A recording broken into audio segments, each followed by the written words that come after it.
Broadcasting live. It's America's longest running talk show on computers. It's Computer America, bringing you the biggest names in technology with guest interviews, new products, and your emails. Listen live at computeramerica.com on any device around the world. Email the show at live@computeramerica.com or find us on social media. Be sure to check out our website for contests, giveaways, show notes, live video stream, podcasts, and more. You're listening to Computer America.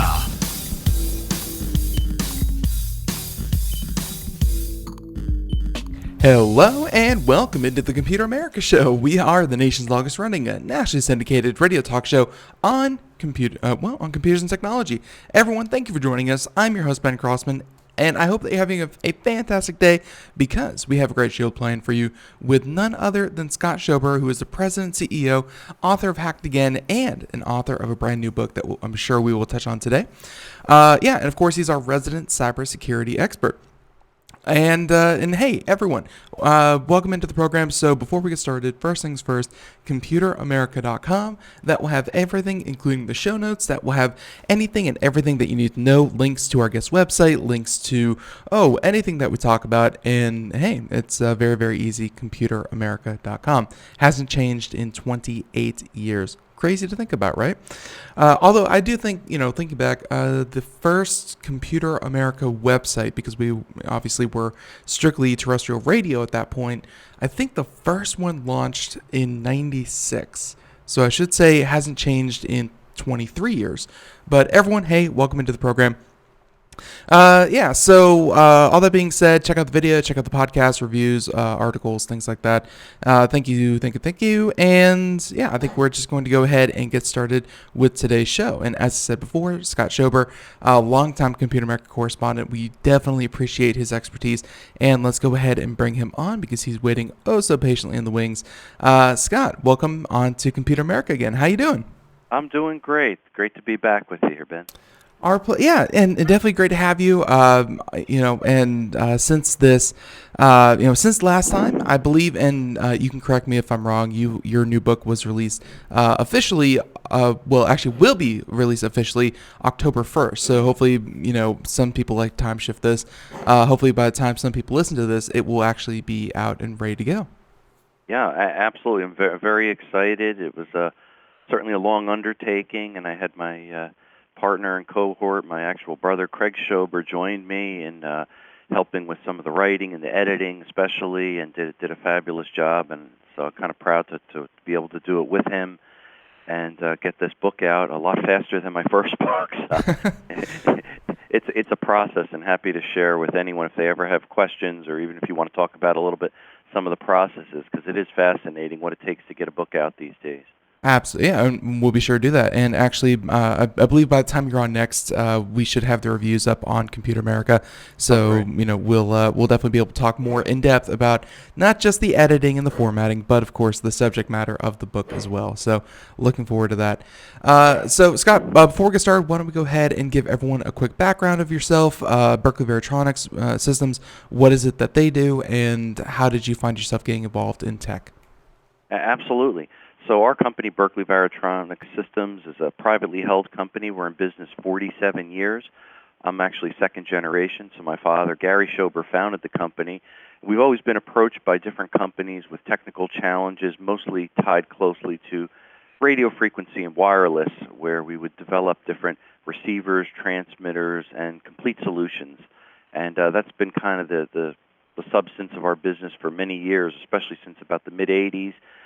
And we developed heavily test equipment to build out the cell towers as we know it, from second generation to third generation 3G, 4G, LTE technologies, and now we're working on the fifth generation 5G, which we're all starting to hear about. And many of the offshoots of all of our designs result in niche security tools that we are selling to cyber threat intelligence groups to stop cell phones and stop Bluetooth threats and Wi-Fi threats. So it's been certainly a fun ride, and in the world of cybersecurity, it is constantly changing, the threat landscape. So I'm constantly immersing myself, educating myself, learning from others, teaching others, presenting on it and developing products in this field. So I kind of hit it from a lot of different areas, and it's awesome to be able to come on to a great show like this and share what I've learned with your audience.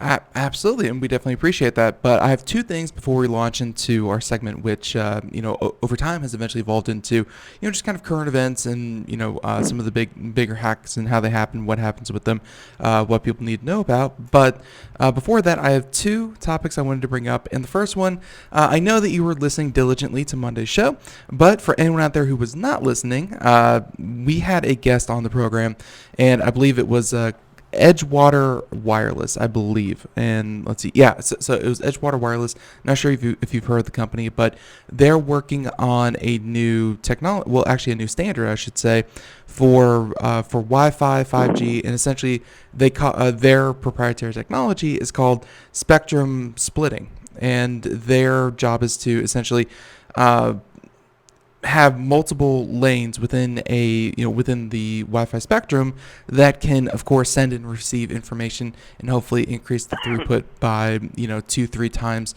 what it currently is. So you mentioned that you're always looking to learn, and that's something that's our guests or our listeners heard about. So if you hadn't heard about it, I wanted to turn you on to kind of what they're trying to do over there. Yeah, actually, I have heard of the company name, and some of the stuff they're doing is what I call cutting edge, because what they're able to effectively do, and the part that to me is brilliant, is they're using the existing. We always hear about Wi-Fi in 2.4 gigahertz and up at 5.8 gigahertz. They're using that existing spectrum that the IEEE allocated as what's called license-free spectrum.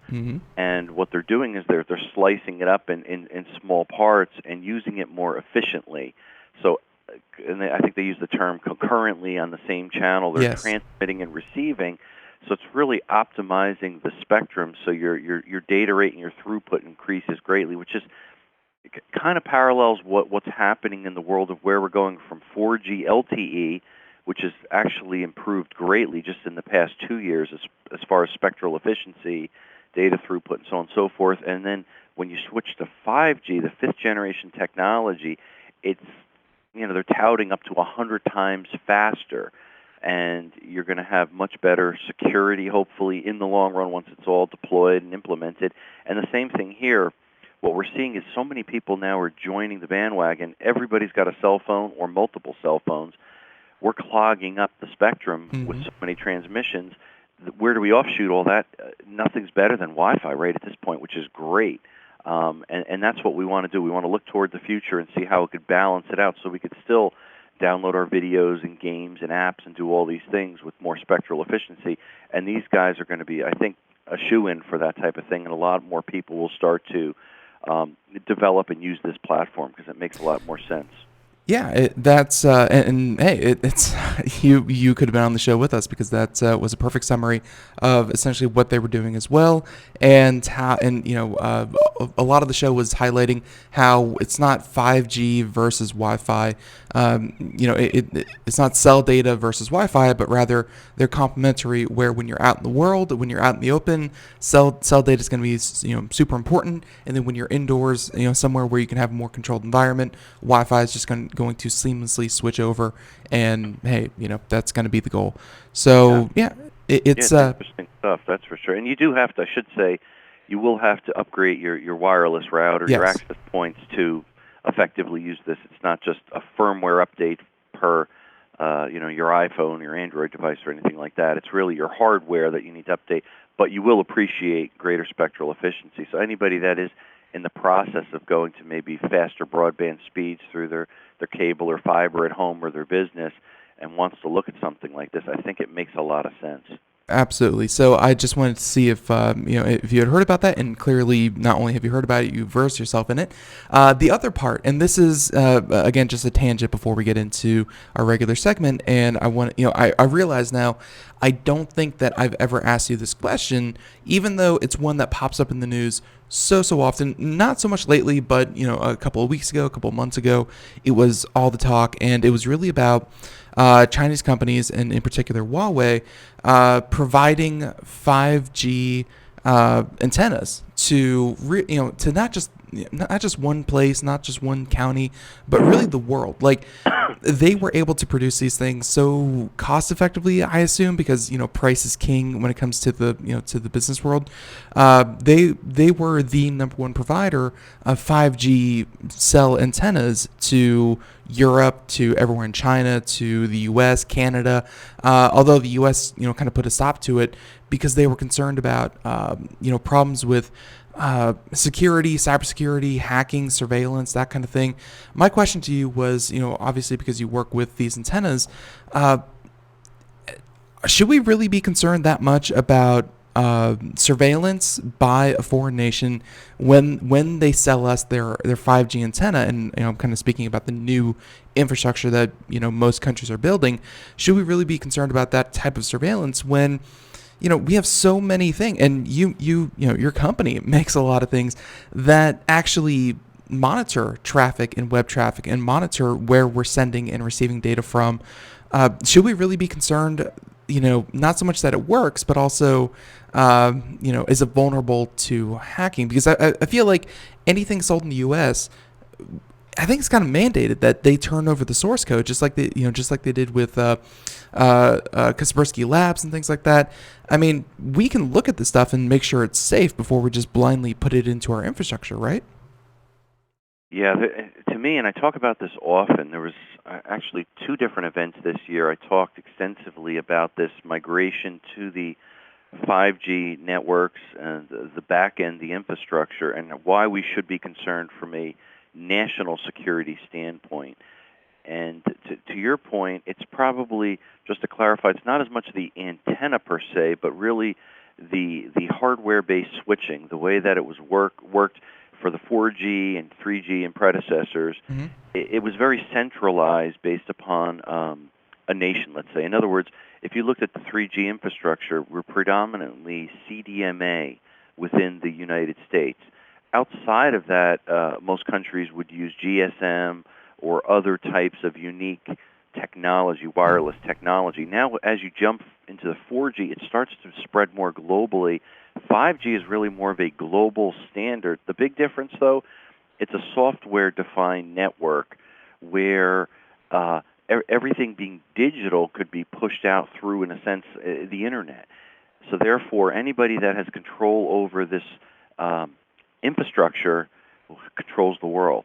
Who make the 5G infrastructure? 65% of it is manufactured by Huawei, and then another small percentage by a couple other Chinese companies. So if you look at it, probably 70 to 75% of all of the 5G infrastructure equipment that's going to be deployed globally is manufactured by China, which allows them a lot more control and a lot more exploits there. So it kind of, from a cybersecurity world, it exponentially now opens the door for a lot more potentials for hacking. So some people say, well, they could make it a lot more secure.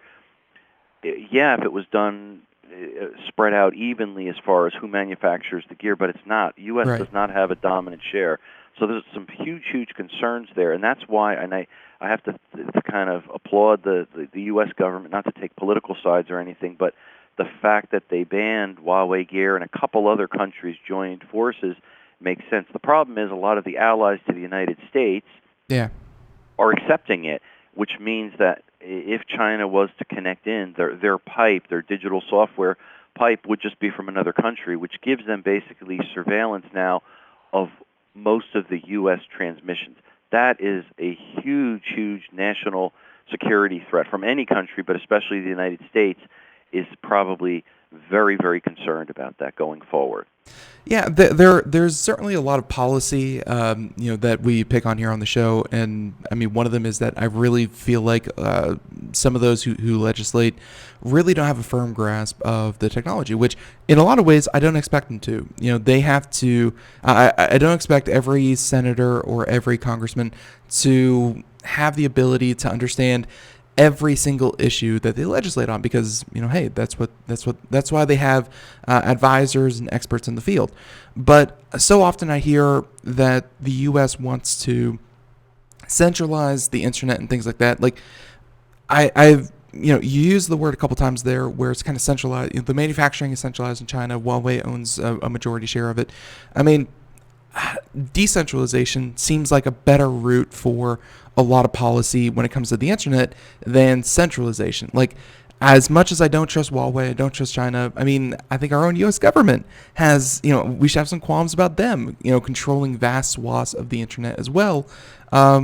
Decentralization just seems like a better strategy when it comes to this than any one person, trusting any one person. Sure, and I think if you dig in a little bit too, there's mixed messages, at least that I've seen. You hear very strong stance, but it's kind of late in the game from the Trump presidency saying, hey, we got to ban Huawei and other Chinese infrastructure equipment, blah, blah, blah, blah, blah, because of the cybersecurity risks. However, if one goes back in time, and again, not taking one party or another, but under the Obama era, working with the FCC, they actually established an entire cybersecurity program for the 5G networks that were coming out. Once Trump took office and started things going in 2017, he basically said no new increases on spending or growing this program. So in a sense, he kind of stifled what was going to protect the future. Now he's saying take these radical decisions and just stop it across the board. So it really sends mixed messages, certainly to people within the U.S. and then certainly outside the U.S. What's the position that the United States is taking here? They were preparing for it to make sure it was very cyber secure. Cyber hygiene was taken care of for the 5G network in the next few years. Now that it's here, the spending and the money that should have been going on to make it secure stopped since 2017. It's just a very mixed message, I feel. So we'll see how it unfolds and how secure it really will be. Yeah, and the last thing I'll say on the subject is that we have definitely seen, and one of those mixed messages that we have a nice article on our website about this whole thing. But something that always caught me as funny was that they say, it's a cybersecurity risk. We shouldn't allow any Huawei devices, even in the consumer space where, no one, Sprint, T-Mobile, AT&T, Verizon, none of them should make a deal to sell Huawei phones here in America, even though some of them were like days away from announcing that they were going to have that partnership. Like the U.S. government heavily leaned on anyone who tried to make a deal. And then they said, well, we're going to give them another 6 months to continue operations here in America. Like they say these guys are bad, and at the same time they say, well, we're going to give them another 6 months. Almost like it's a negotiation about trade more than about cybersecurity, which is kind of unfortunate because as anyone who listens to these segments know, cybersecurity hugely important, and it seems to be I don't know. There's going to be so much more to do with cybersecurity, and what you were saying about securing our 5G network for the future, that like having a strong foundation, almost like a strong foundation to a house. Anything you build on top of it, if your foundation is compromised, what good is it at that point? And I feel like securing that 5G network is of paramount important. Is paramount. So. Yeah, absolutely. And I think just to add one last point, sure. Keep in mind that there's a parallel concern in 10, 20 billions of these smart devices, and we've talked about these Internet of Things, everything from smart refrigerators and baby monitors to the world of medical and public utilities, so on and so forth. That all is tied in because they're all IP-based, connected to the Internet as the 5G network. So now you've got this kind of culmination of billions and billions of devices coming online with this kind of software-defined 5G networks that can be controlled anywhere on the earth. Companies that own this infrastructure that are tied closely to certain nations have the ability to cause major, major havoc because none of these devices are properly secured, period. That's a huge concern. And just tangent, but not even companies who want to purposefully cause harm, which I'm sure that in the future we're going to see that on a massive scale, and it's going to be catastrophic. But even those who are kind of willfully ignorant, or those who really just don't value security, I'm sure that you could speak to the the ever-growing threat of botnets. Just a couple weeks ago, there was a DDoS attack, a distributed denial of service attack on Blizzard Activision servers, for the new game that they just launched, and one person claimed responsibility, and essentially one person caused outages and essentially just frustration for millions of people and caused who knows how much damage when it comes to revenue. That just took one person with not even access to their own botnet, but access to a credit card and probably $150, $200, $300, and they paid someone else to make that, to attack the servers with the botnet. But again, there's the thing. These botnets are getting so massive because companies just, a singular company in China made 1 billion webcams. Every one of those webcams can, of course, be a potential botnet, bot. It's not even that these companies have to cause havoc intentionally. Just not really caring about security can cause unintentional havoc. Yeah, and I think you make a brilliant point. Those that are behind these attacks, these hackers or hacker wannabes that hire somebody to do a DDoS, they don't even realize the impact, the economic damage and cost, the downtime, the disruption, the spend it causes some of these larger companies. If you target a DDoS attack to a company that depends upon online commerce, and I'm not advertising our company because we have suffered multiple DDoS attacks, and we do have online store. Mm-hmm. It cripples you. It cripples you for a period of time. So when that happens, it scares you to death. And we do a lot also through the Amazon store. So imagine, just take Amazon alone, and they've got some great safeguards in place. If they suffered a DDoS attack for 30 minutes, an hour, a day, a week, we're talking probably billions of dollars. Yeah. In repercussions that it could affect the brand, the commerce, the whole community, and that trickles all the way down to all the shipping companies and consumers because we're so dependent upon buying with a push of a button and the convenience of getting something delivered now in a couple of hours. So our entire society and culture has changed the way we purchase things and the way we buy things and spend our money. We have to realize that hackers can suddenly overnight disrupt that, and it'll affect the bottom line of and everybody's wallet, basically. It certainly will. So with great great kind of aside. Thank you for kind of humoring me with those. But like I said, we have a ton of other topics, and I'm going to surprise you with a few. But you also but you also sent over a couple, and I think one that we're going to start with is, and actually, for some reason, I thought the Yahoo data breach was actually the Equifax data breach. So let's move over to this one, and this is a conversation I've been having with with my family and friends.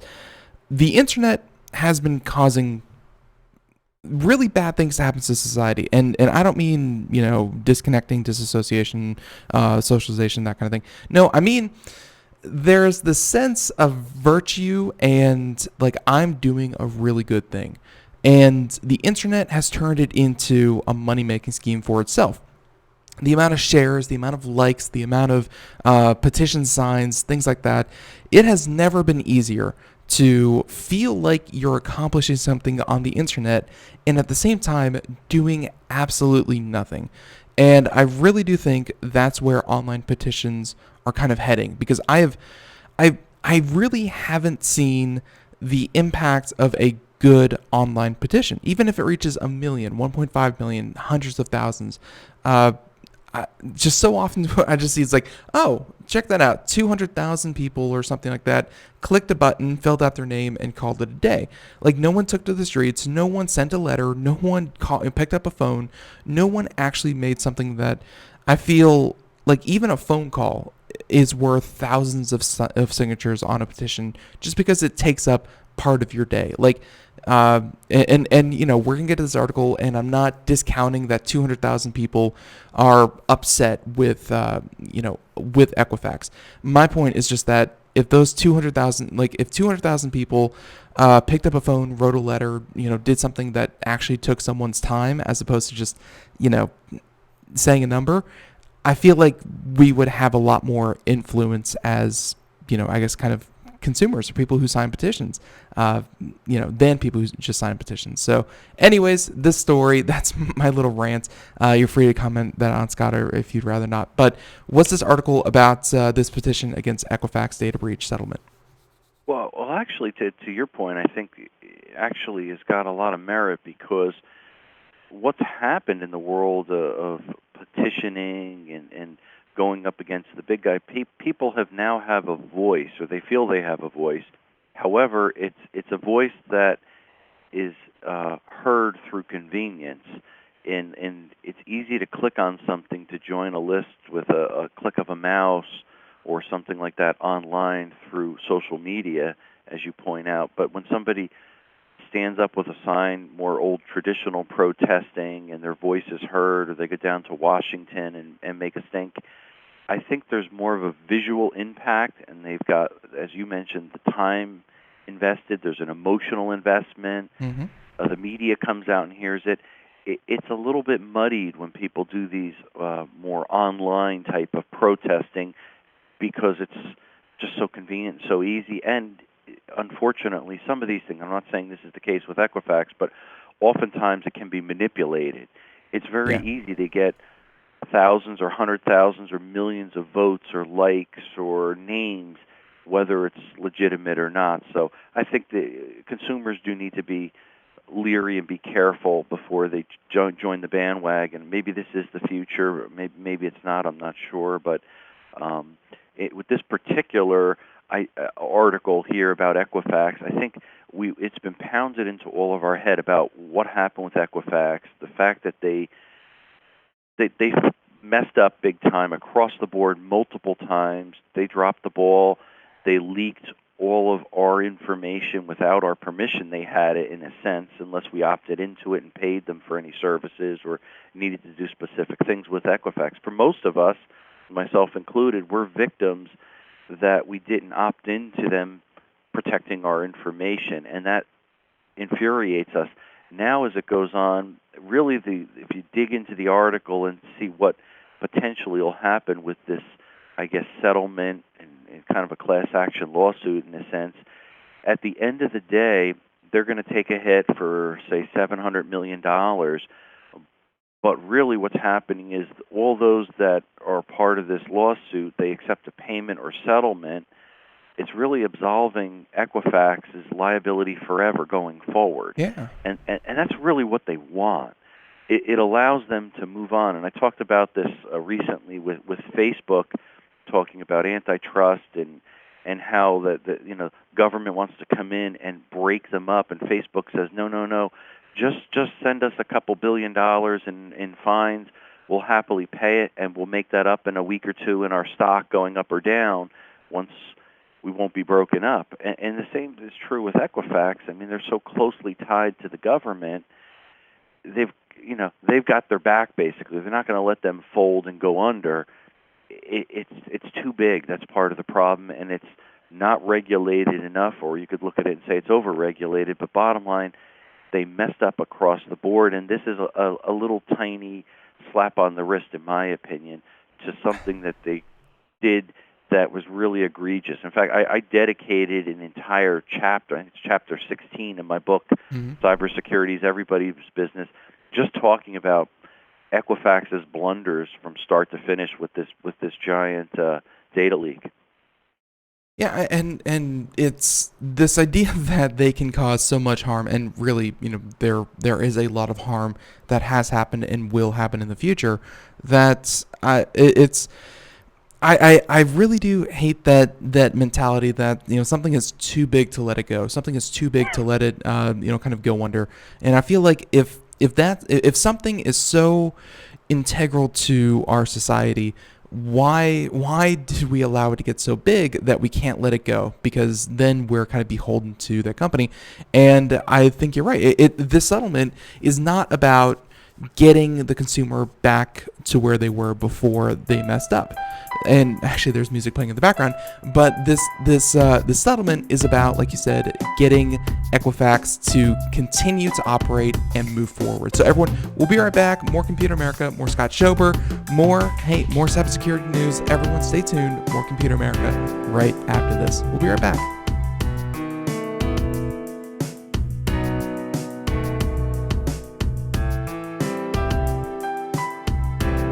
Greece is cheap. But the airfare costs a fortune. Paris? Not much closer, and again, airfare... What about Puerto Vallarta? Let's face it, flying anywhere is just too expensive. Wait, what's this? Low-cost airlines. With one call to low-cost airlines, you'll drastically slash your travel costs. We're talking insanely low airline prices to any of your favorite destinations. Where would you like to go? London, Rome, Costa Rica, Australia? Wow, that's cheap. So why wait? Call now to learn how crazy cheap it is to fly anywhere in the U.S. or international. Our prices are so low, we can't publish them. The only way to get them is to call to instantly hear the most amazing best deals on airline travel. It's that easy. So call now and start packing. 800-215-4461. 800-215-4461. 800-215-4461. That's 800-215-4461. We are all Brother Wolf. 10 years ago, a group of locals banded together to create positive change. We took animals into our homes, held adoption events at local retailers, and talked to the community about our mission to help build a no-kill Asheville. A decade later, we have achieved so many victories for animals in need. There's been so much progress, yet there's still so much to do. As part of our year-long celebration, we encourage you to become a member of our special Compassionate Circle program. With a monthly donation of $10 or more, you will have behind-the-scenes access to the work we are doing at Brother Wolf. Our goal is to reach 1,000 members because we receive no government funding. Working together, we can help build and sustain no-kill communities. Learn more at compassionatecircle.bwar.org. We are a 501c3 tax-deductible organization.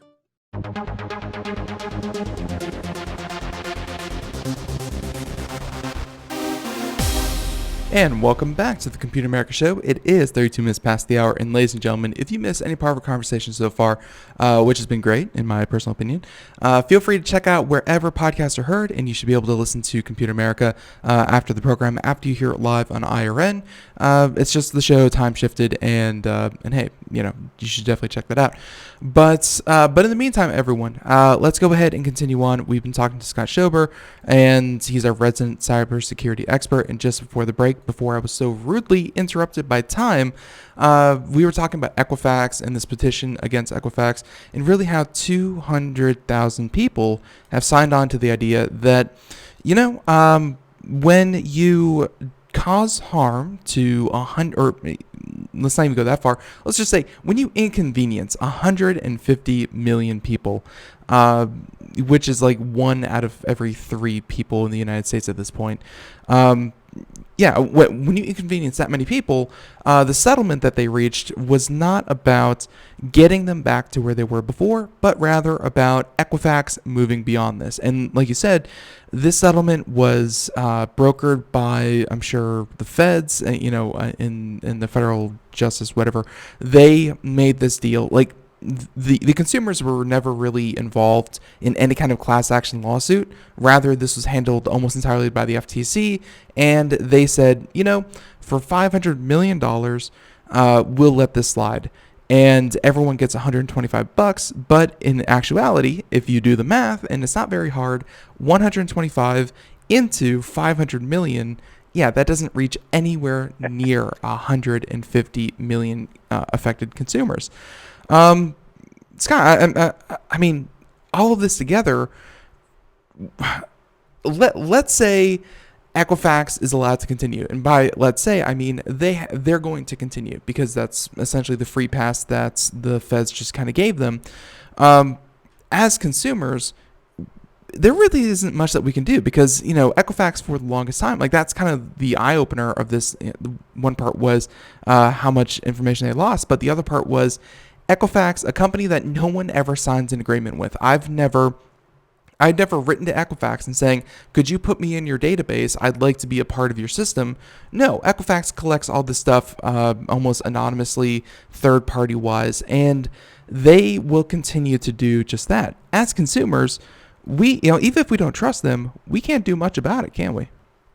No, unfortunately we can't. And if you dive into all the fine print of the whole settlement, too, it gets even more murky because they offer you free credit monitoring if you don't have it in lieu of the $125.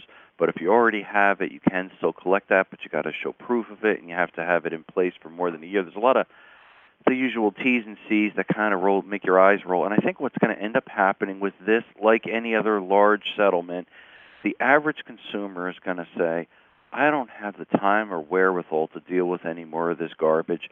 I'm done with them. They're going to get frustrated. They're not going to write a letter. They're not going to get all their documentation and prove it because our time is worth a certain amount of money, and the aggravation just isn't worth it to get potentially a check for $100 or $125 or up to that. I personally am not going to waste my time with it.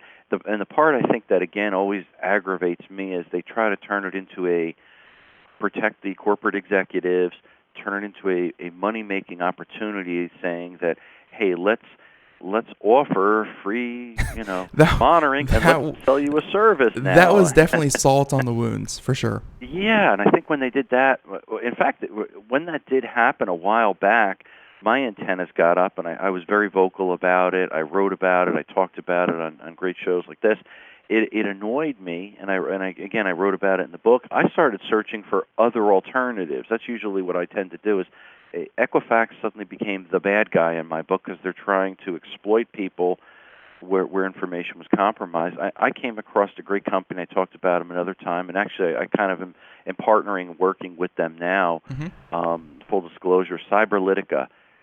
They're a smaller company. They do some great stuff, though, and I came up with a concept that when I partnered with them not too long ago, this cyber survival kit, and this is addressing it from a smaller business that allows you to actually improve your cyber hygiene and get alerts what the big guys are trying to sell and make a fortune off everybody on the mistakes they made. Instead, here's something that's an independent company that is going to be crawling the dark web 24/7 for you and will notify you if your information is compromised or breached. So it's doing dark web risk and audit reporting, and it's tied in with not just here's the service, we're going to take your money. It's really the balance of educating people. So going forward, they learn how to make sure they're making strong passwords.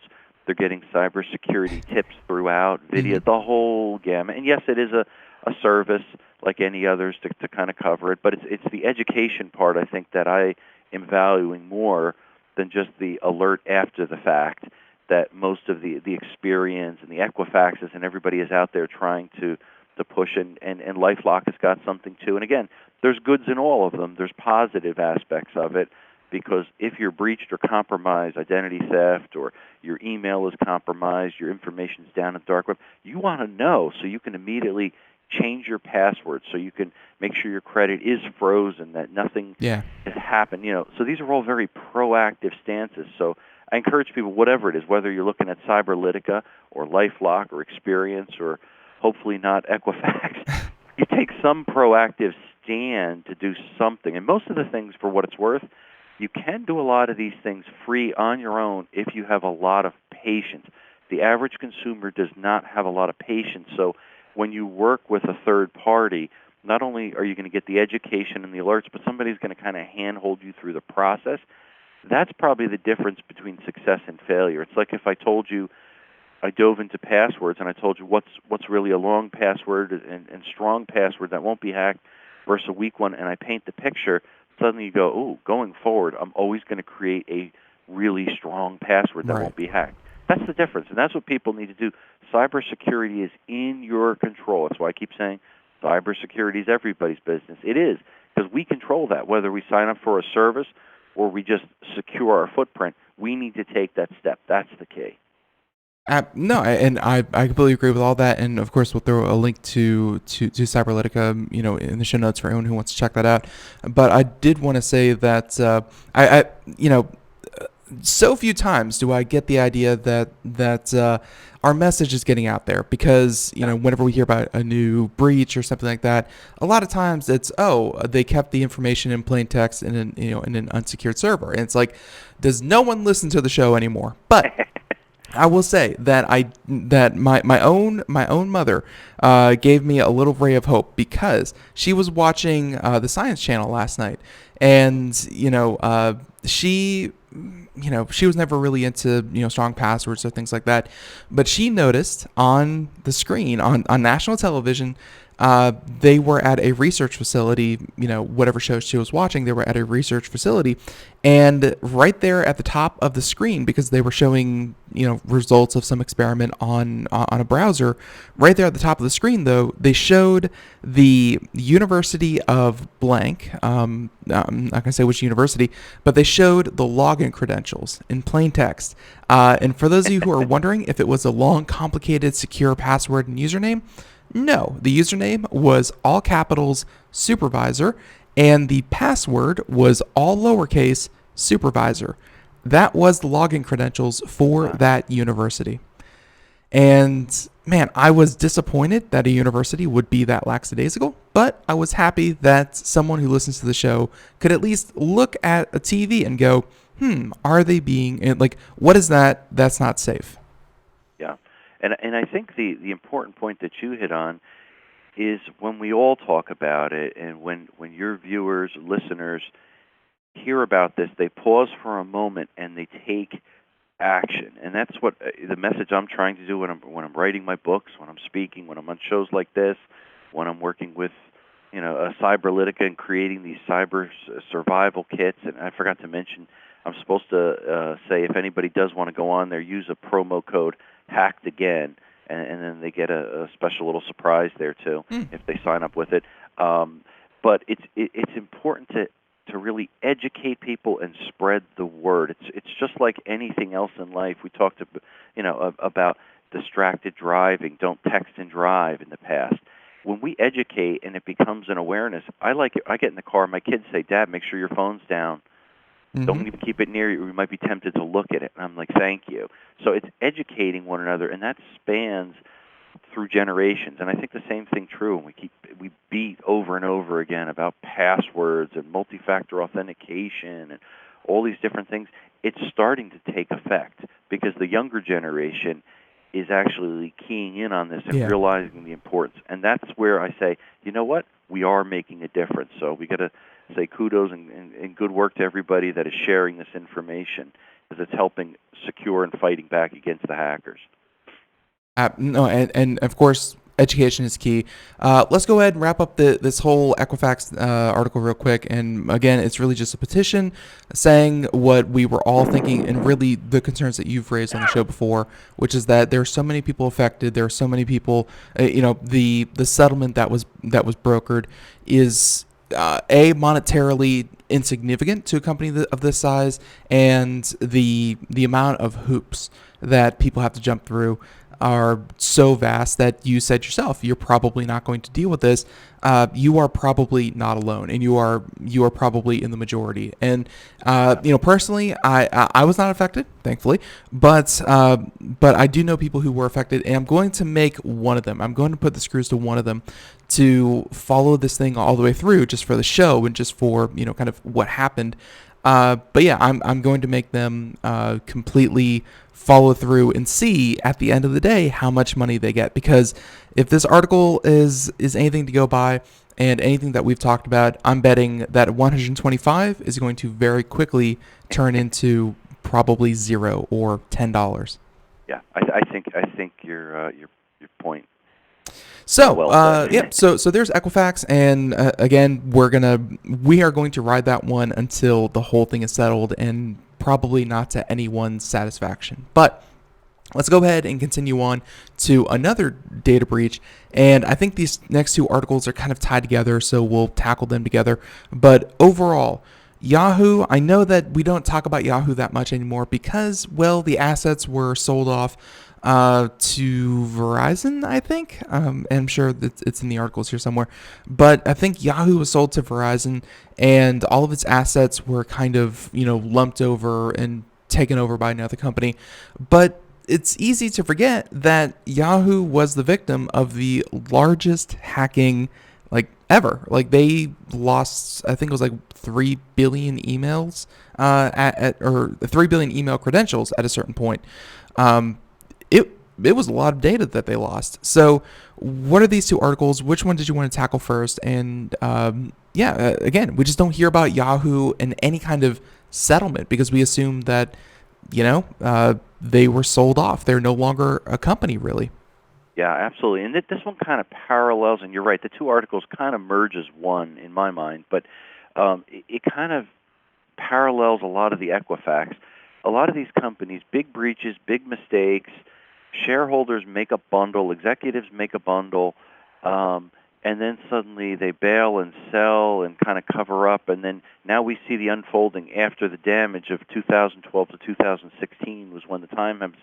Now you might be eligible for up to $100, plus or minus a lot of uncertainty, if you jump hoops and join the settlement and absolve them from all the problems, so on and so forth. It's the same old stuff.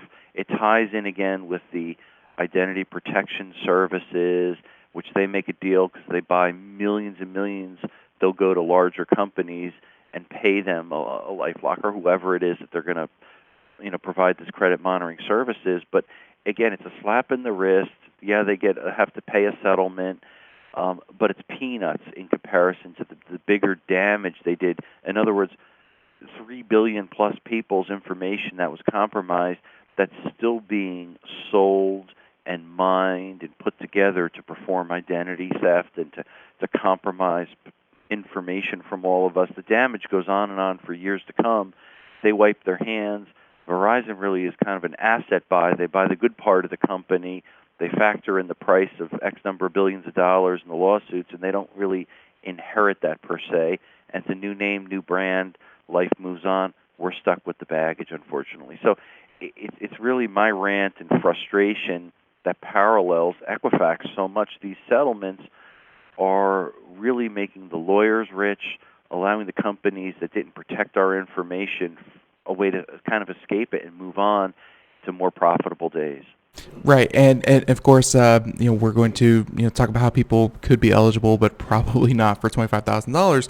But really, it's this was the reason, and unfortunately, Yahoo saw this coming. I think it was Marissa Myers was the old CEO.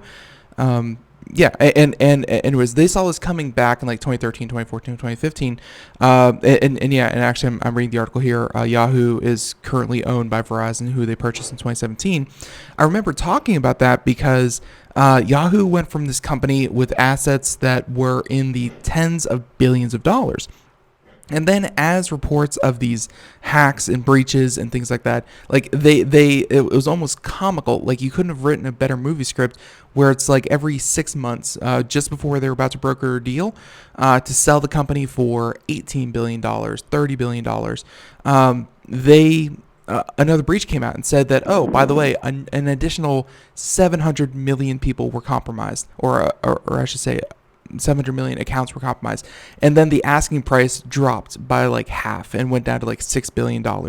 And every time, eventually, I think they sold their entire the entire Yahoo brand. And if you were around in the early days of the internet, Yahoo was bigger than Google at many points. And for them to be sold for, I think, about $1 billion, 1.3 billion, I think is what they eventually settled at. This was the reason, and it really feels like they devalued the company so that any kind of assets that were possible to be sold, or any kind of money that was to be made off of the brand, could not be disseminated to the to 3 billion different account holders. And as they said in the article here, that looks to be about 194 million people. They don't want to hand that money out. They'd rather give it to lawyers than give it to people who were affected. Yeah, it's a mess, and I'm just kind of scrolling through, I dive into this nice and deep on page 145 of my new book there, and I put a lot of quotes and some specific things about Marissa Mayer.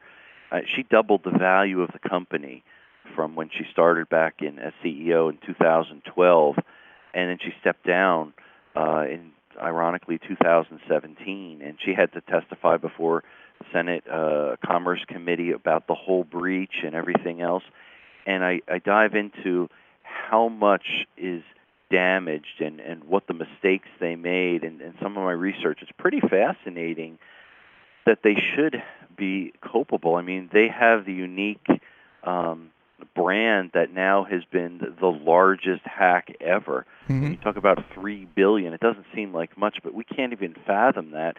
And really, what's behind the scenes is, if this is in fact proven to be a state-sponsored hack, what are other countries doing with this information is what I ask myself. And that's the scarier picture. We don't know. What's going to happen down the road over time is going to paint a very scary picture when things are compromised, and we're all wondering, how did this ever happen? Well, I'm sure a lot of it's going to be tied in with Yahoo compromised the information. I'm like, really, in my mind, what this is going to amount to is that I'm thinking that not a lot of people, and of course 3 billion Yahoo accounts, it's because they were free, and let's face it, if you made a Yahoo account back in, or I should say a Yahoo email account, you made it back in 2005, you forgot the password in 2007, you made a new one, you made a new one, you made a new one, multiple, or people had multiple accounts, and the biggest breach I can say is username and password combinations of 3 billion accounts. If you were to feed that data into, using today's hot button topic, artificial intelligence, having 3 billion data points is a massive data set that can let you potentially either assume or guess the passwords of really almost any account that has similar credentials to what Yahoo had. That's probably going to be the largest reaching, because I'm hoping, especially people who listen to the show, that you don't use a Yahoo email anymore. I think they actually closed down the service a couple of months ago. So. Yeah, here's something ironic that I learned in some of my research that I didn't know, which was fascinating. Way back in the beginning, I think it was 96 when Yahoo was originally valued. It was like $800 and something million there. This was all before the dot-com boom. And then they were, by about 2000, they were about $125 billion. I didn't know is that they actually put a bid in to acquire a company called Google for $3 billion, and they were unsuccessful. And we all know how big Google is. And imagine if the two were one, what would have happened and how much potentially could have been compromised. Who knows? But there's a lot of things that happened years back that we don't even realize crisscross in time. But this will definitely go down in the history. I don't know if anyone can ever beat this blunder of being hacked of 3 billion accounts. We will see. Yeah, and of course, I'm sure that business courses all over the world will be talking about the could have buying Google, and really that I actually have read a couple of articles about that. They underbid. They did not really consider Google that big of a threat to their business model, and they underbid, which is ridiculous. It's going to be them and Sears and their position in the online marketplace and what they gave up. Just atrocious. But and let's go ahead and continue on a little bit here. So they have a settlement here. It's looking like about $100, but much like the Equifax, like you said, the only way you will receive that is if you already have credit monitoring, they'll give you $100. If you don't, they'll give you 12 months of credit monitoring for free. And by the way, they say here almost disingenuously that you could receive up to $358, which I think they set aside. They say here that they set aside $117 million for 194 million people. A lot of people have to say that's not worth my time for you to get anywhere near 100, let alone 350. Yeah, that's again, it parallels the Equifax. I call it a joke now. And the other article that was similar to this, they said there are certain unique circumstances if somebody can document out-of-pocket losses and lost time due to the breach, they could file and get actual payments up to $25,000. So that tells me you will have to spend $25,000 in documenting and proving and legal and fighting to ever get paid that amount of money, which is going to tell you it's never going to happen. It's almost like that's a clause for businesses that completely rivals people, where if you spent enough money to justify $2,500 in a claim, odds are you don't care enough to go get it, because $25,000 seems like a lot to an individual, but when it's, like you said, when it's the time, the effort, the energy, especially going back 5, 6, 7, 8 years, it's just not worth their time.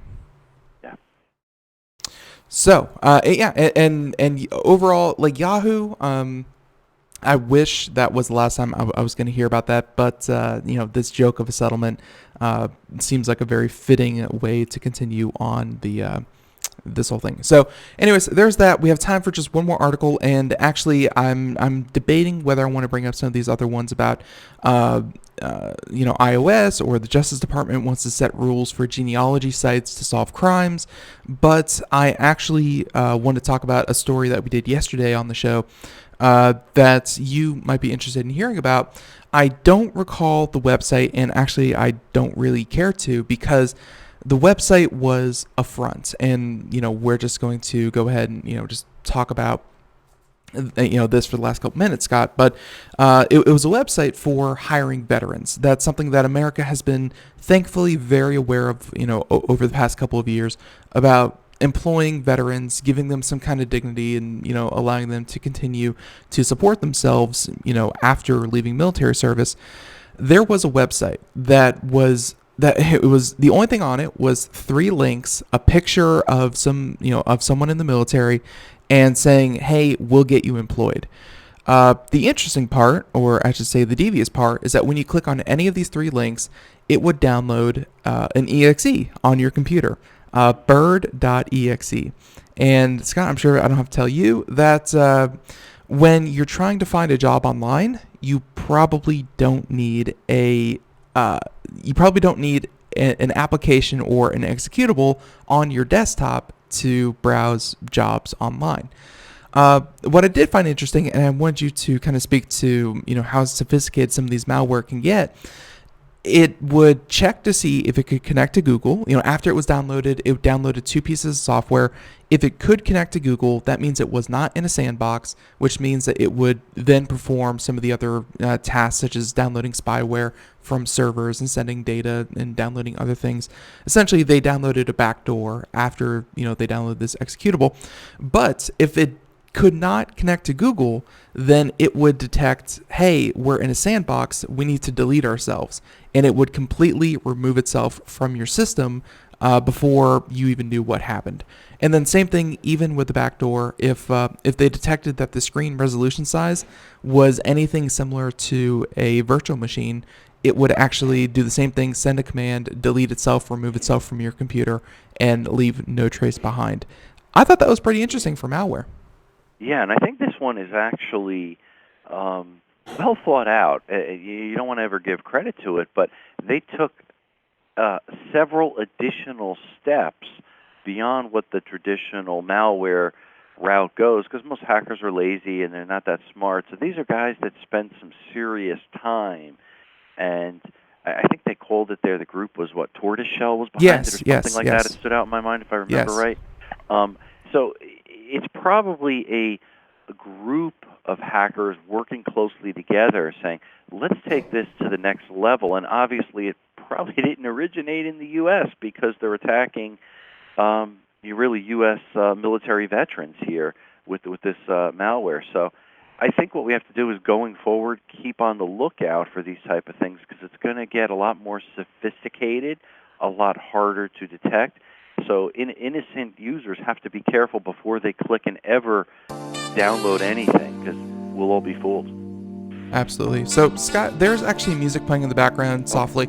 So we're going to go ahead and, kind of wrap up today's show. If people want to find out more, scottschober.com is, generally where we link people to find you on social media and things like that. But, Scott, next time you come on the show next month, let's spend actually a lot more time talking about your book. I'll have read it by then. I promise. We'll have the review up on the site.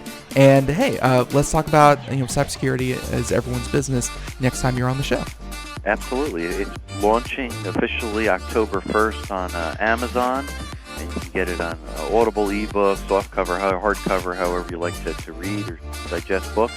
And I do have at the end of each chapter a little quiz there, and it's at the back of the book as well, so hopefully you can use it to learn at least 1 or 2 points from every single chapter in the process. That's the goal. Perfect. And everyone, once again, computeramerica.com will have show notes to everything. Until next time, everyone, have a great day. Thank you so much. Bye-bye. Thanks.